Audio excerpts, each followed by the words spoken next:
में शपथ अब 20 फरवरी को सुबह 11 बजे होगा। रामलीला मैदान में तैयारियां तो जोरों पर है, लेकिन सीएम चेहरा कौन होगा, इस पर सस्पेंस लगातार बरकरार है। शपथ के लिए मंच बन रहा है, लाइट साउंड के इंतजाम किए जा रहे हैं, पूरे मैदान को भगवामय बना दिया गया है। बीजेपी के नेता जायजा ले रहे हैं। मंच तो सज गया है, लेकिन शपथ कौन लेगा ये कल शाम विधायक दल की बैठक में तय होगा। दर्जन भर नेताओं की चर्चा के बाद अब 3-4 नामों के बीच मामला सिमट गया है। पहला नाम शालीमार बाग से विधायक रेखा गुप्ता का है, दूसरा नाम रोहिणी के एमएलए विजेंद्र गुप्ता का, तीसरा नाम जनकपुरी के विधायक आशीष सूद का है। फिलहाल रेखा गुप्ता रेस में सबसे आगे चल रही हैं। ये जो निर्णय है ये हमारी संगठन के शीर्ष नेतृत्व का है। वैसे बीजेपी सीएम के नाम को लेकर पहले भी चौंकाती रही है, लेकिन इतना तय है कि शपथ ग्रहण समारोह भव्य होगा।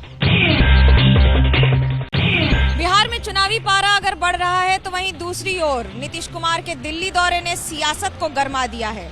नीतीश कुमार दिल्ली के दौरे पर आए, लेकिन बीजेपी के नेताओं से बिना मिले लौट गए। इसके बाद बिना किसी पूर्व सूचना के पटना में जब पार्टी दफ्तर पहुंचे तो अटकलों का बाजार गर्म हो गया।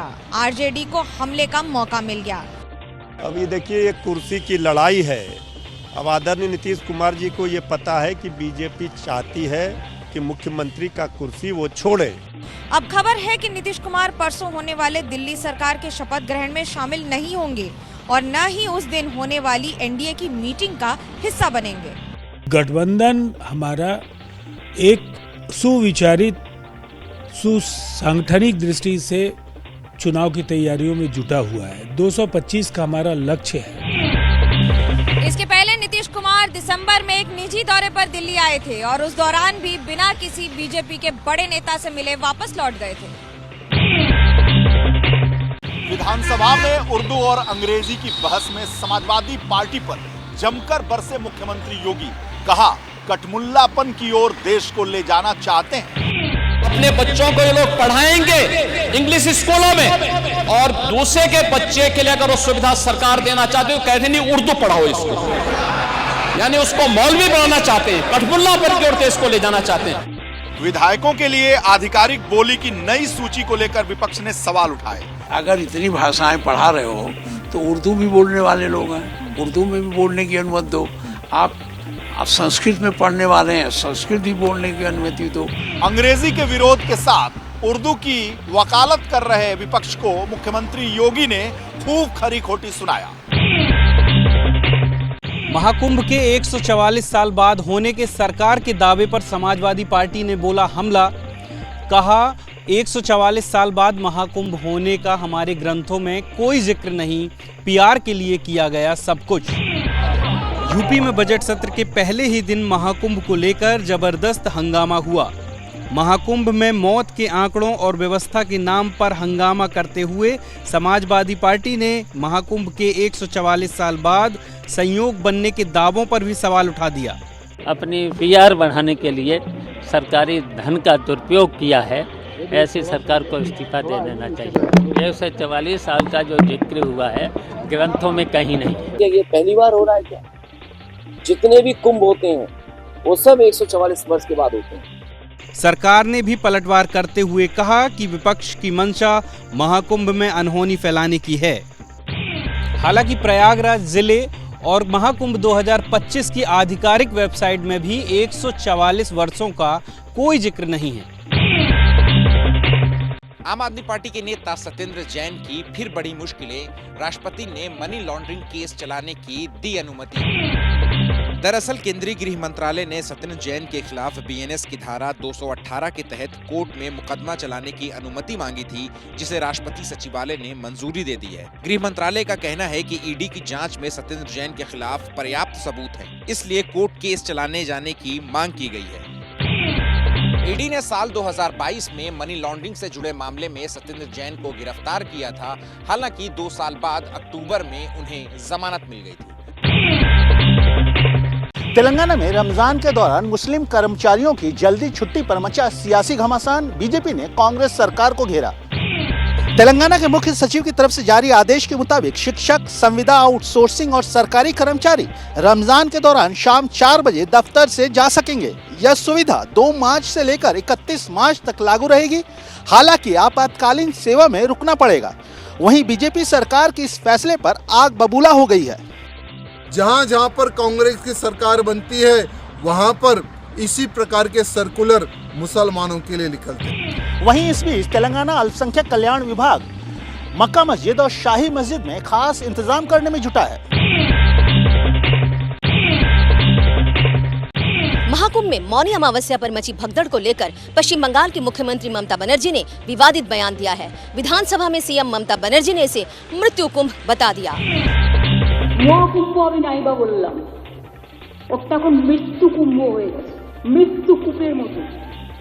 इधर बीजेपी ने ममता सरकार के खिलाफ मोर्चा खोल दिया और प्रदर्शन किया। हिंदू के ऊपर आघात, ममता बनर्जी का इस अपशब्दों की जोरदार विरोध करे। इससे पहले कांग्रेस अध्यक्ष मल्लिकार्जुन खड़गे, आरजेडी प्रमुख लालू प्रसाद यादव भी महाकुंभ को लेकर विवादित टिप्पणी कर चुके हैं। प्रयागराज महाकुंभ में अब तक 55 करोड़ से ज्यादा लोग लगा चुके हैं आस्था की डुबकी। वीकेंड पर श्रद्धालुओं का सैलाब आने का अनुमान। महाकुंभ को 37 दिन बीत चुके हैं, लेकिन भीड़ कम होने का नाम नहीं ले रही है। हालात ये हैं कि संगम पर तिल रखने तक की जगह नहीं है। इधर प्रयागराज जाने वाली ट्रेनों में खचाखच भीड़ है। चंदौली का दीनदयाल स्टेशन श्रद्धालुओं से पटा पड़ा है। ट्रेनें कैंसिल हो रही हैं, जिससे आम यात्रियों को भी भारी परेशानी का सामना करना पड़ रहा है। महाशिवरात्रि के स्नान पर्व को सकुशल संपन्न कराना प्रशासन के लिए किसी बड़ी चुनौती से कम नहीं है। एक अनुमान के मुताबिक महाकुंभ खत्म होते होते 65 करोड़ से ज्यादा श्रद्धालु संगम में आस्था की डुबकी लगा सकते हैं। नई दिल्ली हादसे पर आरपीएफ की जांच रिपोर्ट में बड़ा खुलासा। आखिरी समय में ट्रेन के प्लेटफॉर्म बदलने की वजह से मची भगदड़। रिपोर्ट के मुताबिक हादसे वाली रात लगभग 8:45 पर घोषणा हुई कि प्रयागराज जाने वाली कुंभ स्पेशल प्लेटफॉर्म नंबर 12 से चलेगी, लेकिन कुछ देर बाद दूसरी घोषणा हुई कि ट्रेन अब प्लेटफॉर्म नंबर 16 से चलेगी। अचानक हुई इस अनाउंसमेंट की वजह से यात्रियों में भगदड़ मच गई। इधर यूथ कांग्रेस ने आज रेलवे स्टेशन पर मची भगदड़ पर केंद्रीय मंत्री अश्विनी वैष्णव के खिलाफ प्रदर्शन किया। मौत के आंकड़ों पर दिल्ली पुलिस और आरपीएफ के दावे अलग अलग हैं। दिल्ली पुलिस का दावा है कि भगदड़ की वजह से 18 मौतें हुई, जबकि आरपीएफ की रिपोर्ट में 20 लोगों का जिक्र है। प्रयागराज में गंगा यमुना का पानी नहाने लायक नहीं। सेंट्रल पोल्यूशन कंट्रोल बोर्ड की रिपोर्ट से मचा हड़कंप। सीपीसीबी ने नेशनल ग्रीन ट्रिब्यूनल में जो रिपोर्ट दाखिल की है, उसके मुताबिक 6 से ज्यादा पैमानों पर कोलिफॉर्म बैक्टीरिया की मात्रा मानक से ज्यादा पाई गई है। दरअसल नदी के 1 मिलीलीटर पानी में 100 बैक्टीरिया होने चाहिए, लेकिन अमृत स्नान के ठीक एक दिन पहले यमुना नदी के एक सैंपल में फीकल कोलिफॉर्म 2300 पाया गया, जो काफी खतरनाक है। वैज्ञानिकों का मानना है कि मानक से अधिक फीकल कोलिफॉर्म बैक्टीरिया बीमारियों की जड़ है, जिससे त्वचा संबंधी रोग हो सकते हैं। संघ इस साल अपने स्थापना के 100 वर्ष पूरे करने जा रहा है। इससे ठीक पहले केशव कुंज का भव्य कार्यालय बनकर तैयार हो गया है। दिल्ली के झंडेवालान में आरएसएस का कार्यालय केशव कुंज 17,000 गज में बने आरएसएस के इस नए दफ्तर का उद्घाटन कल शाम 4 बजे से 6 बजे के बीच संघ प्रमुख मोहन भागवत करेंगे। समारोह में सर कार्यवाह दत्तात्रेय हुसबोले भी रहेंगे। संघ के दिल्ली प्रांत के पदाधिकारी और राष्ट्रीय पदाधिकारी भी मौजूद रहेंगे। 8 साल में दफ्तर बनकर तैयार हुआ है। केशव कुंज को बनाने में 150 करोड़ रुपए खर्च हुए, जिसके लिए 75,000 स्वयंसेवकों ने चंदा दिया है। संघ इस साल अपने स्थापना के 100 वर्ष पूरे करने जा रहा है। इससे ठीक पहले केशव कुंज का भव्य कार्यालय बनकर तैयार हो गया है। ज्ञानेश कुमार बने देश के नए मुख्य चुनाव आयुक्त। राहुल गांधी ने नियुक्ति पर जताया ऐतराज। मुख्य चुनाव आयुक्त की चयन प्रक्रिया पर फैसला देर रात प्रधानमंत्री नरेंद्र मोदी, केंद्रीय गृह मंत्री अमित शाह और लोकसभा में नेता प्रतिपक्ष राहुल गांधी ने लिया। फैसला 2-1 के बहुमत से लिया गया। राहुल गांधी ने एक्स पर पोस्ट करते हुए नियुक्ति को अपमानजनक बताया। राहुल ने लिखा कि सर्वोच्च न्यायालय के आदेश का उल्लंघन करके और भारत के मुख्य न्यायाधीश को समिति से हटाकर मोदी सरकार ने चुनावी प्रक्रिया की अखंडता पर करोड़ों मतदाताओं की चिंता को बढ़ा दिया है। दरअसल राहुल गांधी चाहते थे कि जब तक सुप्रीम कोर्ट में मुख्य चुनाव आयुक्त की नियुक्ति को प्रक्रिया देने वाली याचिकाओं पर फैसला नहीं हो जाता, तब तक मुख्य चुनाव आयुक्त की नियुक्ति को स्थगित कर देना चाहिए। विवादित कॉमेडी शो में बेशर्म बोल पर सुप्रीम कोर्ट ने रणवीर इलाहाबादिया को लगाई फटकार, बिना इजाजत विदेश जाने पर लगाई रोक। सर्वोच्च न्यायालय ने कहा है कि ऐसे बयान अश्लील नहीं हैं तो और क्या हैं? आप किस भाषा का इस्तेमाल कर रहे हैं? आपको इस तरह की बातें करने की छूट कैसे मिल गई? कोर्ट ने यह भी कहा कि पॉपुलर होने का मतलब ये नहीं है कि आपको माता पिता की बेइज्जती करने का लाइसेंस मिल गया है। ऐसा लगता है कि आपके दिमाग में कोई गंदगी भरी है। हालांकि सुप्रीम कोर्ट ने ठाणे और गुवाहाटी में दर्ज एफआईआर में रणवीर की गिरफ्तारी पर अंतरिम रोक लगा दी है। साथ ही ये भी कहा है कि इस दौरान रणवीर और उसके साथी कोई नया शो प्रसारित न करें। हैदराबाद हाउस में हुई पीएम मोदी और कतर के अमीर शेख तमीम बिन हमद की मुलाकात। दोनों देशों के बीच रणनीतिक साझेदारी से जुड़े एक अहम समझौते पर हस्ताक्षर। दोनों नेताओं ने व्यापार, निवेश, प्रौद्योगिकी, ऊर्जा जैसे कई अहम मुद्दों पर हस्ताक्षर किए। क्षेत्रीय और वैश्विक मुद्दों पर विचारों का आदान प्रदान भी हुआ। कतर की जेलों में बंद भारतीयों के मुद्दे पर भी बातचीत हुई। इस वक्त 600 भारतीय कतर की जेलों में बंद हैं। 2024 में 85 भारतीयों को माफी मिल गई। एक नौसेना अधिकारी का मामला अब भी विचाराधीन है।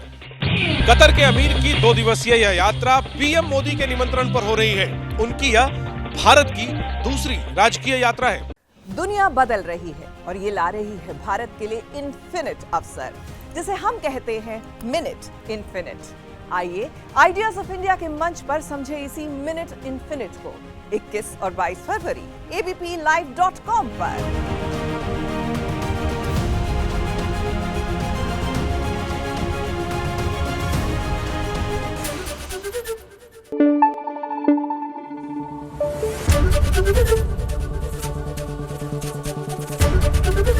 एबीपी न्यूज आपको रखे आगे।